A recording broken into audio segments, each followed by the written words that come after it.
Hey everyone! Because I've always wanted to make a devlog, I'm taking the opportunity of finally starting with yet another deck builder to make a video about the state machine setup that I've come up with. I've looked at a bunch of resources online and I've taken bits and pieces from here and there to construct an event-driven state machine.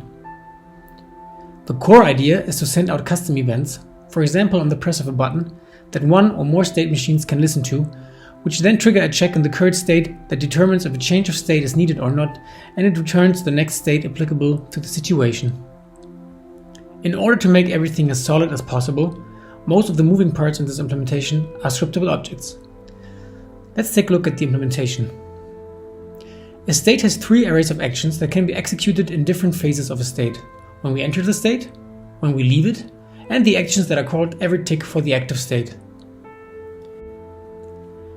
Actions are also scriptable objects and contain the actual logic of the state. All actions inherit from this abstract class that simply has one abstract method and can then be extended to also have other variables to execute the logic with. This action, for example, would be slotted in the onEnter actions array and modifies the text that is displayed on a button by setting it on another scriptable object that holds the label source and then calls a totally misnamed event to update the UI. As you might have noticed earlier, states also have an array of transitions. A transition is a class that holds the information about a follow state in the form of a from or source state, a to meaning a destination state, as well as the condition which decides whether the state stays the same or if it changes. If the condition evaluates to true, the destination state is returned or the source state otherwise. A condition is yet another scriptable object that has access to the shared overarching status variables and performs a specific check on them. For example, this condition simply checks if the player turn boolean evaluates to true or false. In order to run these checks, the state has an additional method, returnNextState, in which we iterate through the list of transitions and run their getNextState method. If the return state is different to the state that we're in right now, we break out of the loop and return that found state. Otherwise, we simply return the state that we're in right now.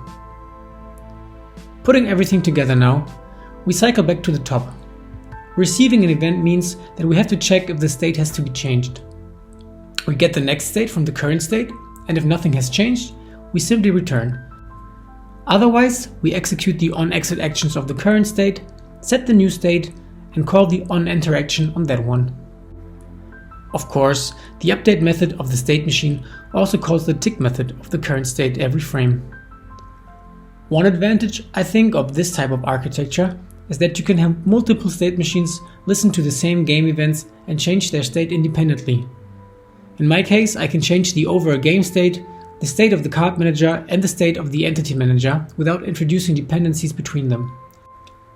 I also like that I can modularly construct the states out of individual actions that can be reused between states. One thing that still could be done, should it be necessary, is to give the transactions an array of conditions that can be chained by an AND or an OR operation, such that they can be even more modular. But I'm still not too sure about that. And that was actually it. So, thank you for watching.